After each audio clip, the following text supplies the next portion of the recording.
Boss, ito na uli oh. Nissan X-Trail 2003 model. Automatic transmission, malamig ang aircon, nakarehistro, paint makinis.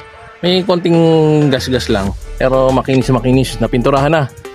Ito yung na-vlog natin nakaraan. Ano yung likod niya, gas-gas. Ngayon okay na, pakita ko. Ayan na, kamags, tapos makakapalang goma. Pakita natin yung likod. Ayan o, maayos na yung likod niya mga boss o. O yan, may dashcam to. Nabot na yung ulan. O, all power, power windows, automatic transmission.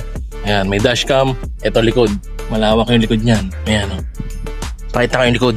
Ayan ang likod niya. Ayan boss o, power windows. Ayan, engine bay.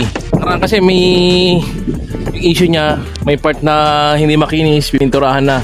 Hindi naman binuo, pero yung part lang na hindi makinis, yun yung pininturahan. Oh, ang presyo ngayon nito, 175. 175k mga boss. Pag interested kayo, number ko nandiyan na sa screen, tawag kayo sa akin. Tapos, baka gusto nyo itong kotse ko. Honda City na 2010. Ayan o, inabot tayo ulan.